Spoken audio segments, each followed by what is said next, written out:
Welcome to Frasier on Film, the Frasier TV show podcast with a twist.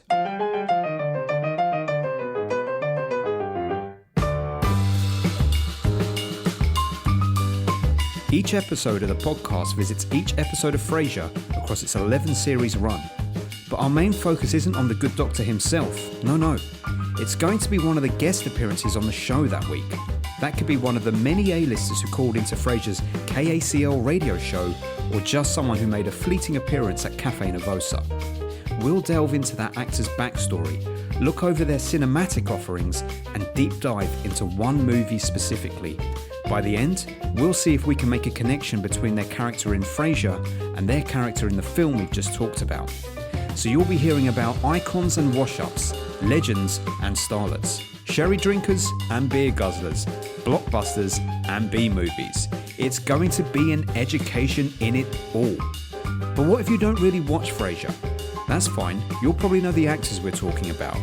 And if you don't really know the actors we're talking about, then that's fine too. You'll know the movies. So whether you're a fan of Frasier or you're a fan of film, this is the podcast for you. So, pull up your favourite bar stool at McGinty's and tell the wine club you'll be running late, because this is Frasier on Film, and I'm your host, Ben Murray, and you're listening. What if Frasier Crane had a patient with extreme arachnophobia? Welcome back, folks. My COVID has been well and truly kicked to the curb, so I'm hoping my soothing voice is a lot less raspy than it has been the past few episodes. Thanks for bearing with and sticking with me. Season 1, Episode 5 of Frasier on Film and of Frasier itself. Today's episode of Frasier entitled Here's Looking at You, and our guest actor for the week is one half of Dumb and Dumber's much-loved duo, Jeff Daniels. Some would say the better half. Not me. I would never incriminate myself in such a way. But we're not going to be diving into the shenanigans of Harry and Lloyd today. No. The film we'll be spotlighting today has a lot to answer for, mainly for causing me a lifelong fear of spiders. Yes, it's none other than 1990s Arachnophobia. Ugh. I am getting goosebumps just thinking about it. I haven't seen the film in decades. Jeff Daniels, you've got some explaining to do. But not yet. First, let's find out what happened on Frasier this week and just what Jeff was calling in about. Whoa! There's a lady over there with a telescope. She's looking back at us. What should we do? Hide! I knew it. Every time I do something bad, I get caught. Hi! How you doing? What are you doing? She's waving at us. I'm waving back. Don't do that. Why not? Hey, wait. She's writing something down. She's holding it up. It says, "Hello there, stranger." Hey, Daphne, quick, get me that pad and pen. Wait, what for? I'm gonna answer her. Yeah, write down, my name is Martin. Dad, you shouldn't encourage this person. I don't really want people looking in on our lives here. I don't think I made my bed today. Episode title, Here's Looking at You. Air date, 14th of October, 1993. Writer, Brad Hall. Director, Andy Ackerman. I believe this is the first episode not to be directed by James Burrows. I might be wrong on that, but I believe so. So we got Jeff Daniels calling in right off the bat, right at the top of the episode. His Doug calls into Frasier. We'll go over the call at the end of this. Frasier picks up on the fact that he uses the word literally incorrectly. Let me tell you, folks, loads of people in my life do this. Literally everyone in my life does this. But the call prompts Frasier to think of some ways to enrich Martin's life back at home. He thinks about finding a hobby for him. Cut to Frasier and Daphne setting up a telescope. Frasier, of course, immediately starts scanning the buildings opposite, looking for naked people. Martin likes the telescope at first, but he's instantly a little bit repulsed by the idea of spying on people. Just to reassert that generational divide between Frasier and Martin. Martin still is old school, some of those conservative values. Like he says to Frasier, I arrested people for doing that, you know. Martin wants to watch the falcons on the roof of the building opposite. Frasier says, come on, this is like having 100 channels to watch. And Frasier was way before the streaming movement took over. Now 100 channels to watch would be a limitation. So Martin starts scanning the buildings opposite and all of a sudden finds a woman looking back at them, and he begins communicating with her, writing on pieces of paper. Martin doesn't like it the next morning though, when Frasier refers to her as his girlfriend. Frasier actually tries to speed up the romance by writing down their telephone number so Irene, the woman in the building opposite, can call Martin. Martin's nervous about it. He's very cute, very shy. He's very cute in this episode. His little awkward mannerisms, the little smiles on his face. This is like blushing teenage Martin. Anyway, she calls him up, and Frasier and Daphne excuse themselves to the kitchen. Frasier starts patting himself on the back for coming up with this hobby for Martin, encouraging him to find a life outside of the four walls of the apartment. But his backslapping is short-lived. Martin comes in and says, "Oh yeah, she wanted to meet up, but I said I wasn't interested. She's not really my type." Frasier and Daphne are dumbfounded. Frasier talks to Niles about it at Cafe Nervosa the next day, and Niles is really not interested. He's much more interested in finding somewhere to take Maris's Aunt Patrice, who he's on babysitting duties for. He wants to bring Aunt Patrice over to meet their dads, to meet Martin, essentially to get her out of his life. Frasier shuts him down, but guess what? That evening, Niles turns up with Aunt Patrice. Aunt Patrice is a bit much, to say the least. But Martin is a gentleman, very nice to her. But we notice when Aunt Patrice is finally encouraged to leave, that as she plants a goodbye kiss on Martin's lips, Martin takes a step back from the window. Frasier thinks he's clocked this moment of vulnerability from Martin and says, "I saw what you did there." And Martin confesses Irene's middle name is Rose, the same as their mother's. If I haven't spelt it out already, and for those of you who haven't been watching the Frasier series, Frasier and Niles' mother died many years ago. Martin's a widower. This excuse seems to satisfy Frasier temporarily, but Daphne clocks the truth. You're gonna get on my back too? No, but I was just wondering if the reason why things didn't work out between you and Irene was, well...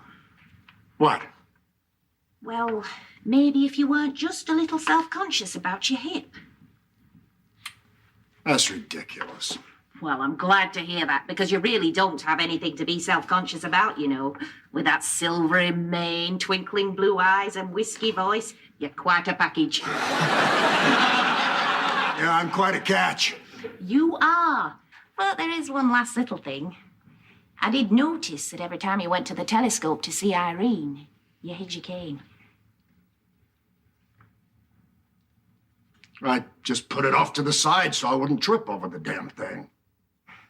I knew there was a good reason. It must feel awful silly when that cane trips you up.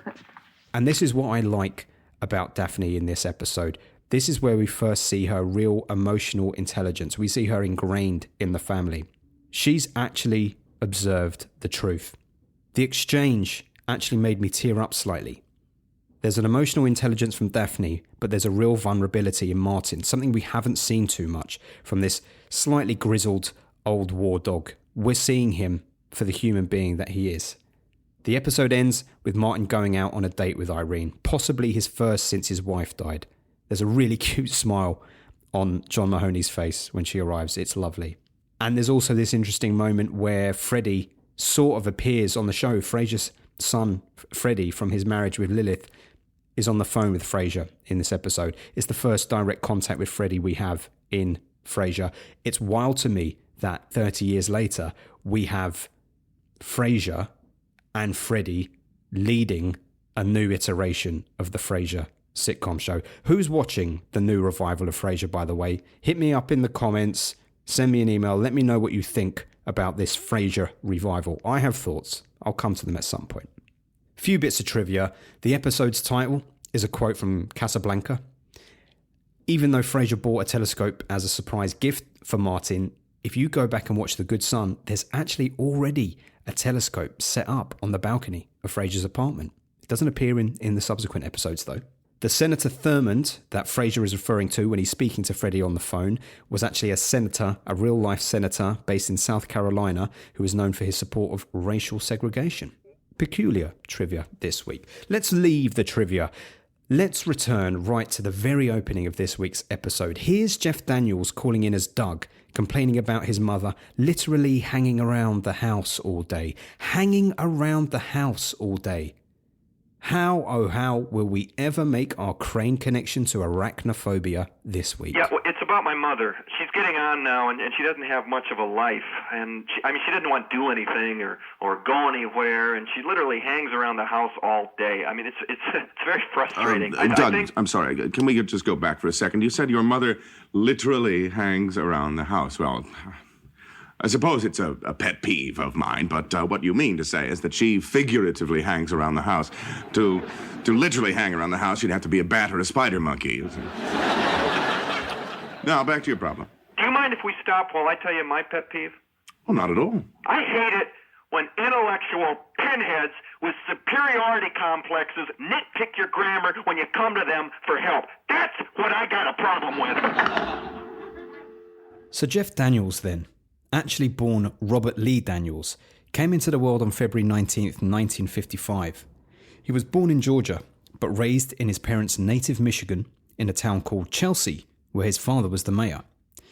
Daniels' close ties with Michigan would never leave him. As he found success in later life, he would move back to his hometown of Chelsea, Michigan, and as of right now, he still lives there.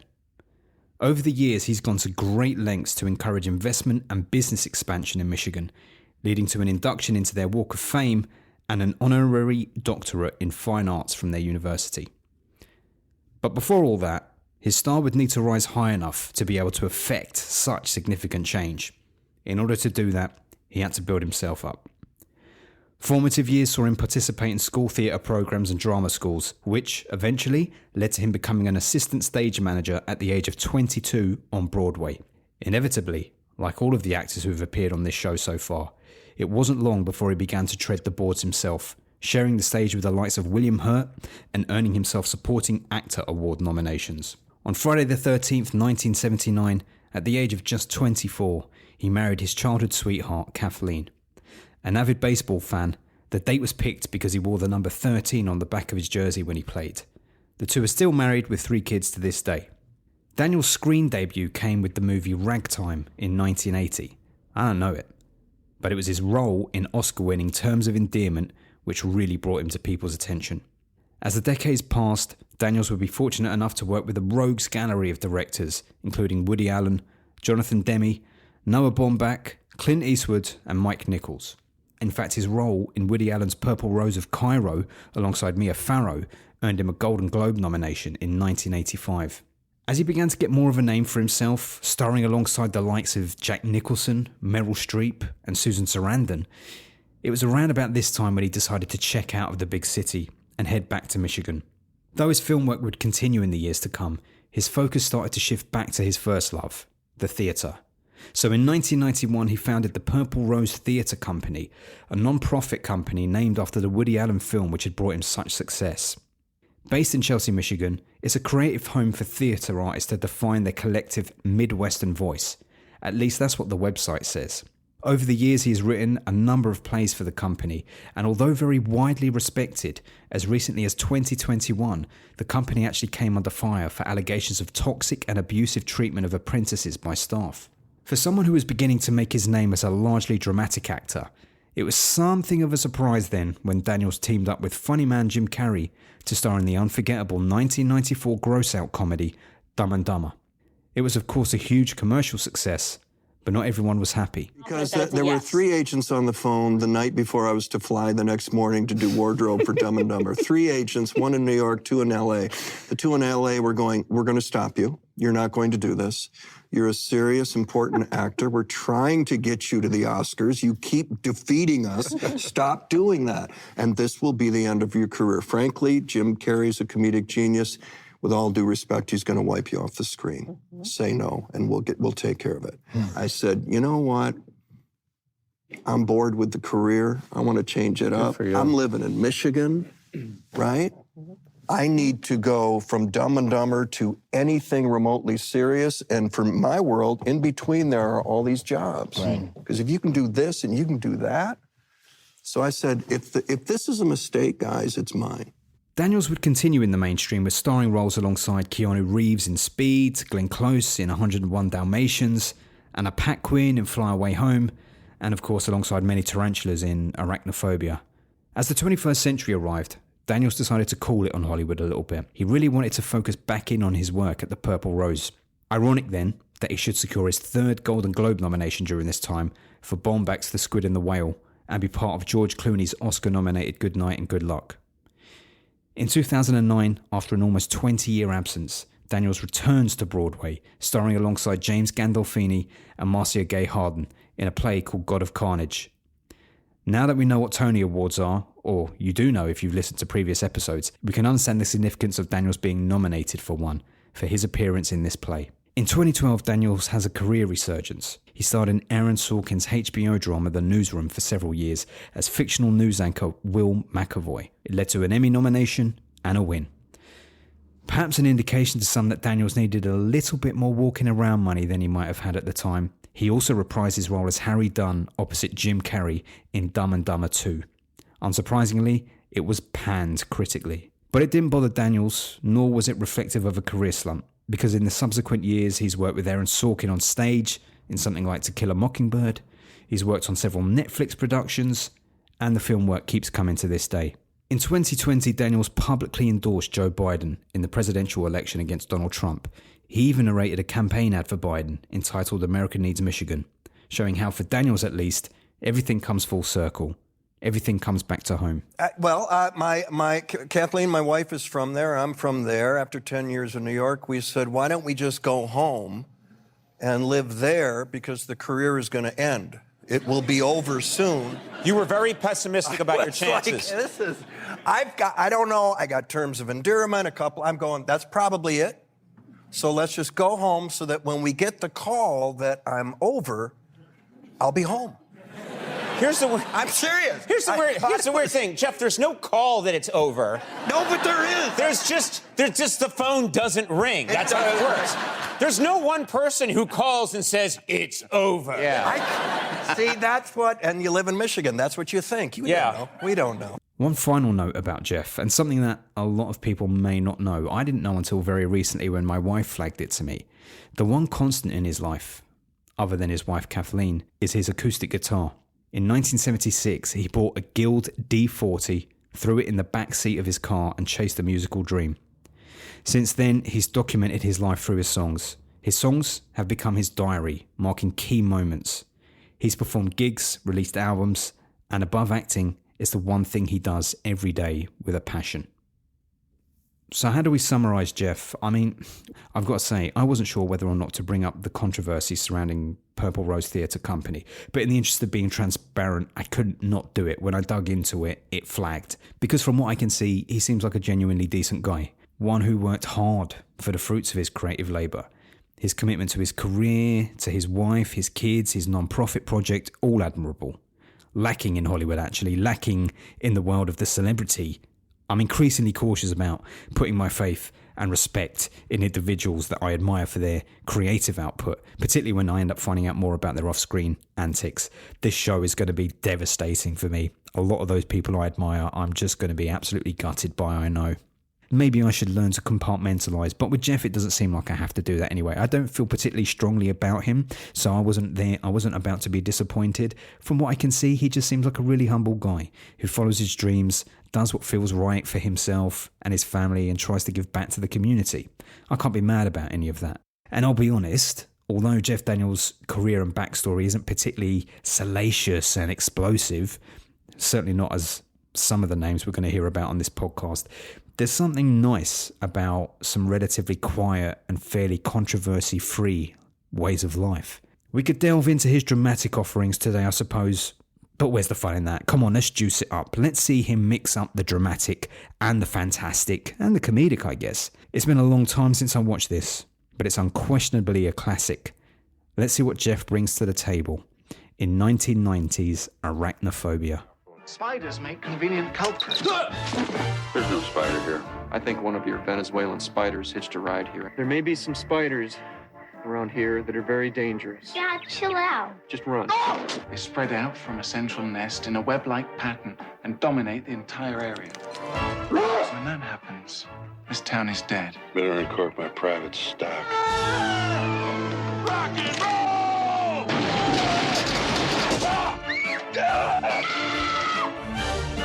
Hollywood Pictures and Amblin Entertainment present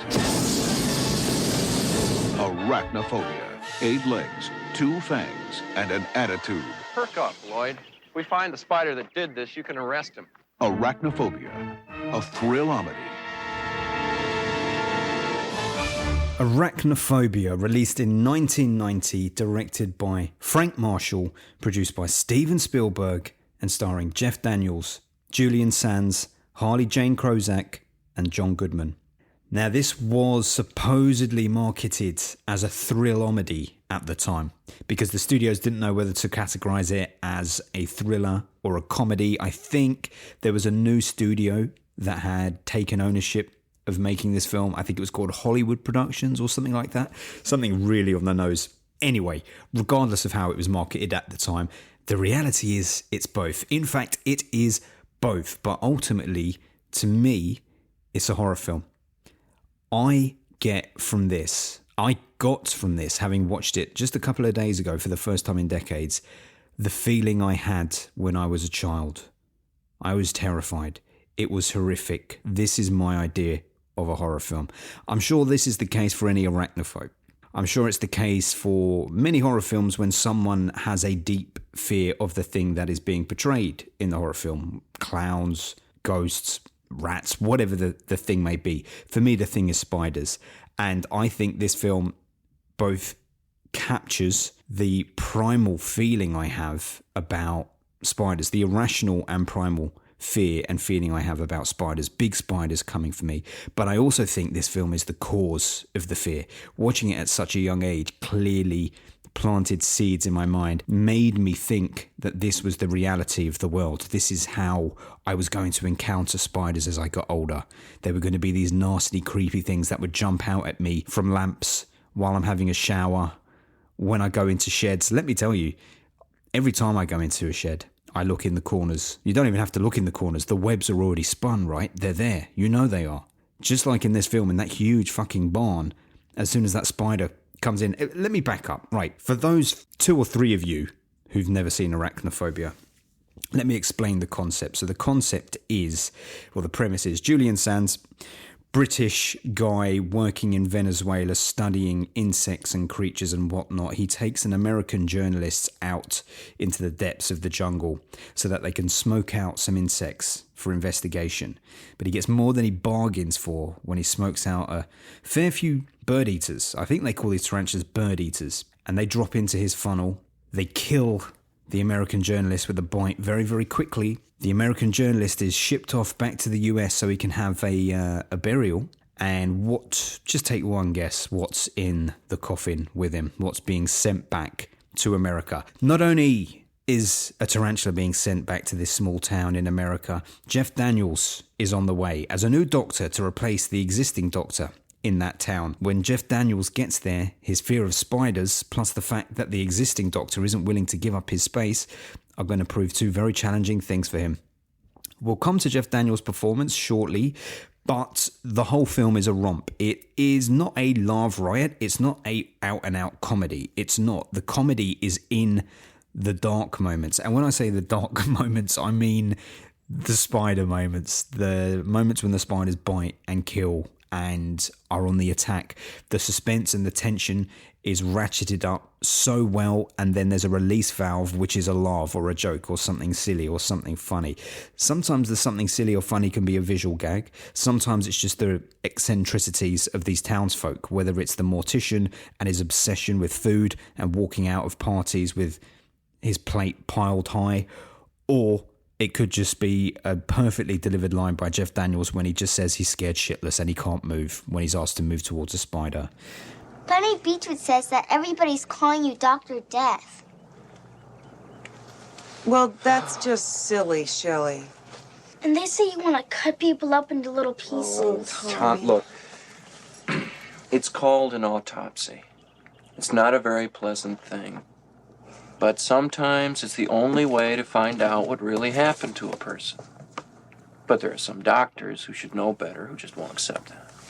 But some doctors who should know better just won't accept that their big city methods don't sit well in a small town. It's a highly, highly entertaining couple of hours, but absolutely I get from this what so many people must get from ghosts and murderers and monsters and whatnot. I'm not saying this is the scariest film I've ever seen, but it's something that makes me cringe and curl up, and it holds me in that moment. You know, when you're so scared, you're held in the moment just waiting for the release. I have that.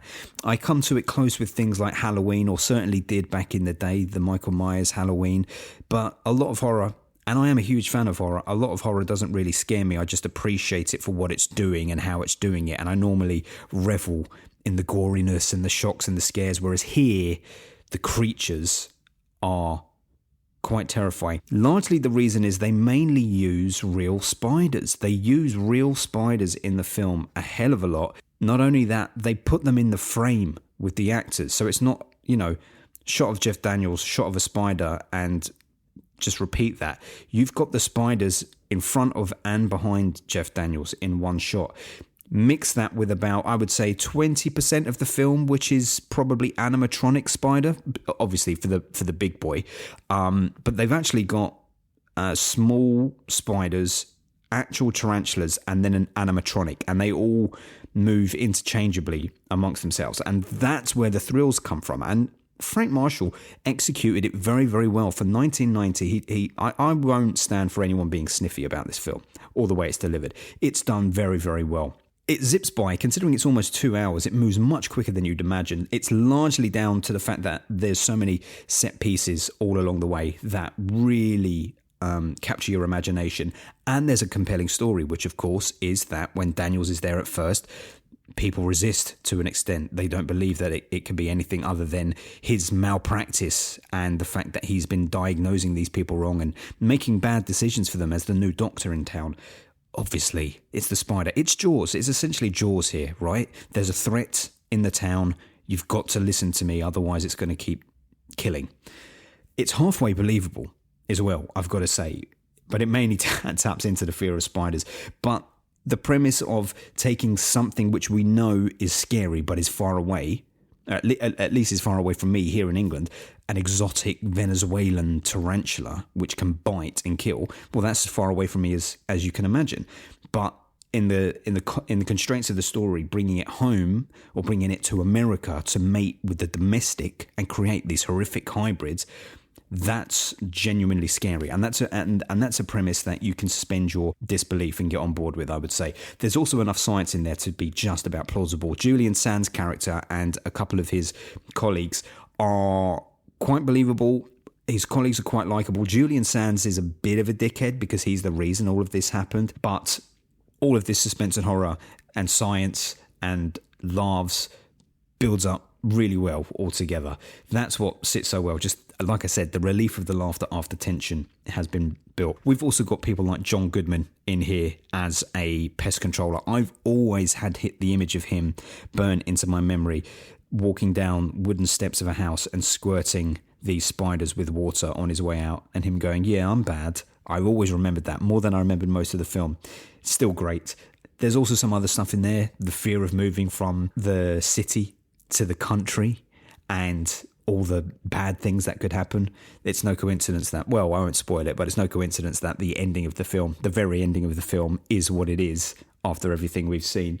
For those of you who haven't seen it in a long time, I suspect to those of you who watched it as a child probably do have an unhealthy fear of spiders. We need to get over it. I know it's irrational, and I'm getting better. My wife helped me quite a bit. I don't mind seeing spiders quite so much in the house anymore, but when I go out to the shed, and I see those big boys, and I think of arachnophobia. I have to say, one thing I was reminded of, and it is sad, is Julian Sands. The guy passed away, I feel like, quite recently, a few years ago. He went missing for weeks, and they found his body somewhere out high up on a trail somewhere or something. I mean, that's sad. That's the main thing I remembered when I saw his name in the opening credits here. There's also definitely a sense of Alfred Hitchcock in this film, specifically the birds. And I know that Frank Marshall has name-checked the birds as being highly influential on how he let this story play out. Sadly, there's going to be a remake on the horizon. James Wan's involved, and I quite like James Wan, but I don't know. It's going to be CGI. There's going to be CGI spiders, and that's the thing. If I see a CGI spider on screen, it does nothing for me. You show me a real spider on screen, and apparently you can't train these spiders. They just had to put them in situations where a spider would react naturally. Like, for example, there's a scene where John Goodman steps on a spider very convincingly. They hollowed out his shoe, and he stepped over it, and apparently the spider would just curl up inside the hollow of the shoe, and then just reset the take. And they would use hot and cold to move spiders in one direction or another. Very impressive stuff. Very entertaining film. I enjoyed it immensely, and I recommend you check it out yourself. If not for the first time, then revisit it. It's a childhood classic for a reason. Just responsible for some deep trauma, I'm sure. So on to Jeff Daniels specifically. Jeff Daniels fittingly plays an absolutely decent, likeable, very lovely man. Just like his bio suggests his actual persona is.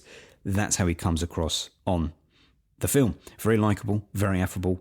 I was more than happy to see that he wasn't just, I'm a new doctor in town and I'm just going to react to spiders the whole time. There is a certain effortlessness in his performance. It's not just written humbly. He plays the role with a great degree of humanity. We see his vulnerability. He has arachnophobia. We see his sense of humor. He pops jokes off left, right, and centre. We see his frustration and downbeaten attitude when the older doctor refuses to retire. We see him be a family man. We see him be a husband. We see him be a parent. And it's a very well-rounded performance, given the fact that ultimately it doesn't have to be. This is a horror film, a comedy horror film. We see several scenarios where we get to tap into some of the inner workings of his brain, particularly when it relates to his arachnophobia, such as when he sees these supposedly magnificent webs that have been spun in the barn attic. There's a look of wonder on his face, which is quite incredible. And when he wakes up in the middle of the night and is sure he sees a tarantula on the wall, but it turns out to just be a coat hook in the moonlight. His performance as he approaches it is quite believable, and you're with him. He's the everyman, but he's you. He's specifically me with my fear of spiders. It works out well that way. There's also great scenes where he embodies both terror and humour. Like I said, that scene where one of the science guys is like, you're going to have to move towards the spider. And he's just frozen up against the wall and he's like, I can't do it, I'm scared shitless. It's very funny. And towards the end, we get quite a physical performance at the very end where he has a chance to turn on the heroics. And this is a man plagued by fear, but doing what's right for the town, his family, and his home at the end. It's quite a standout performance. It's easy to see what we've learned about him earlier in this role, in that he's comfortable with both drama, but has a funny bone that he wants to tap in to as well. There's some very, very early echoes of Lloyd here, perhaps, that we would later see in Dumb and Dumber, but much more contained and to an extent, and to my mind, a much more refined performance here. But that's what the film asks for, after all. So, Jeff, this was a great performance in a great film. A few bits of trivia here that I didn't cover earlier. Apparently in 2022, there was a parasite found that kills tarantulas that was named Tarantulas Jeff Danielsy, to honour his role in Arachnophobia. Tarantulas Jeff Danielsy.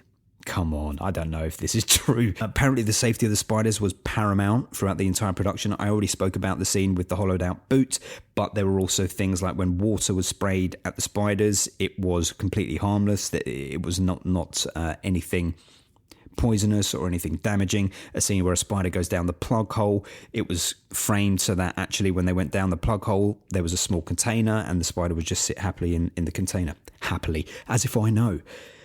The small spiders used in the film are called Avondale spiders, which is apparently a harmless species from New Zealand. I've got to say, if you told me there was a New Zealand spider on set, I'd be bouncing, I'd be gone. They were provided by the Landcare Research in Auckland. Supposedly their fierce appearance is a misnomer because the spider is a docile member of the crab spider family and is in fact harmless.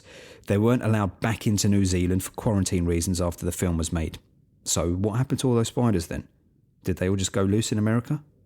And it was fun. It was, you're working with animals and it's a bit of a horror film, but it's Amblin Entertainment. It's Spielberg, it's Frank, it's Kathy Kennedy, it's the A-Team. The crew were all the people that worked on Spielberg movies. They were now working for Frank to help Frank get into the directing. I mean, it was The catering, it was just, oh my God, this is what movies are. This is great. You know, you love that. And we're on the Warner Brothers lot shooting the interior. It was great. It was fun to do and great people. And then the spiders. You know, you got to deal with the spiders. But if that was the only hurdle, that was fine. I had a great time making that. He also recalls everyone applauding on set when it was John Goodman's last day. But then he was like, well, I've got to stick around now for another 2 weeks and do battle with this giant tarantula in the big climactic scene. And apparently, as I've said, they had animatronics, but they also had a real spider. They would feed this spider, this tarantula, a rat on a Friday and then come back a few days later to collect the tail. And the spider would hiss. Yeah, man, you're a braver man than I am, Jeff. Listen, before we go ahead and make what is possibly the easiest Crane connection of the series so far, let's go to the phones. Caller on line 5, you are on the air. Hello, this is Jenny, the wife of the host of this very lovely podcast. What are my thoughts on this lovely film, Arachnophobia? So, it's a good ride of a film for sure. It's described as a horror and a comedy, which is an interesting mix. How could they possibly get that right? Somehow they do. You genuinely will laugh at points and also feel absolute terror at points, especially if you have a fear of spiders yourself, which I don't, fortunately. But yeah, by the end, you're kind of thinking, oh, just want to check. Do I have something on my shoulder? Is there something on the wall? Is that a spider? Is that just a hook? What's going on? Yeah. Brilliant film, lots of good fun. Jeff Daniels plays it really well. He's pretty straight throughout. You think it would be maybe more humorous, but it's not. He's pretty just standard normal guy, but they let you know pretty quick this guy has a fear of spiders. So of course, when all the other stuff starts to ensue, you think, right, of course now Jeff is going to have to handle this stuff head on, and does he? Plenty. So yeah, a very good fun ride, but as I say, also pretty creepy at points as well. Definitely makes you gives you the heebie-jeebies. But yes, just a really good ride, and big shout out to the special effects. Obviously in 2024, pretty saturated with CGI, and you know, the green screens, whereas this pretty much almost was real special effects, which definitely adds to the fears and the tensions throughout. And thank you very much to my wife for calling in and not name-checking me as the one who has a fear of spiders. She protected me, even though I had already outed myself. That's love. I just really feel the need to make a connection. Well, Niles, I think you've made a connection. It just seems a little bit extreme, though, you know? So our Crane connection today sees us trying to link Jeff Daniels' arachnophobic Dr. Ross Jennings with his frustrated caller Doug, who rang Frasier at his wit's end due to his mother literally hanging around the house all day. Well, as luck would have it, in Arachnophobia, Jeff didn't have to deal with spiders literally hanging around his house until the final act. For the majority of the film, they were literally hanging around his barn. Lampshades, trees, curtains, football helmets, bleachers, stairwells, toilet rims, shower heads. I could go on, but I won't because I will scare myself. In fact, there is so much literal hanging around in this film that if I ever found myself in such a situation, Frasier would be the last person I would call for help. Between John Goodman's primitive Ghostbuster and Julian Sands expert, I think I would stick with Jeff Daniels every day of the week coming to save me.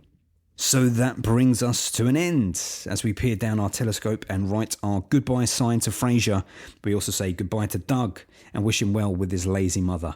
Goodbye to Arachnophobia, which decades later holds up as a great horror thriller comedy with Spielberg's fingerprints all over it. And goodbye to Jeff Daniels, a man who seems so decent both on and off screen that I wish him well in every venture he takes on. As long as it's not Dumb and Dumber 3, that is. And as always, thank you to all of you listeners. I appreciate you listening. I appreciate you joining me. I appreciate you tuning in every week. If you're not tuning in every week, start tuning in every week. Follow and subscribe. You can follow Frasier on Film on all the usual podcast platforms. You can connect with me online on Twitter, Instagram, Facebook, all the usual places, threads and whatnot. Just type in @Frasier on Film. And you can get in touch with me via email if you want to go old school by emailing frasieronfilm@gmail.com. Please do leave me a 5-star review on Apple if you would like to endorse this podcast and make sure I can get through all the many seasons of Frasier that there are, because if I get 1-star reviews, this will be the only season of this show, and we don't want that to happen, surely. Next week's episode, will see us join Frasier as he gets egg on his face after falling victim to a fraudulent piece of art in The Crucible. Our guest actor for that episode will be Robert Klein. Yes, another person who I should probably know very well, but know very little, if anything, about. In fact, I know nothing about them. So it's education time again, folks, which means the film we shall be spotlighting is 2002's 2 Weeks Notice. Good night, everybody.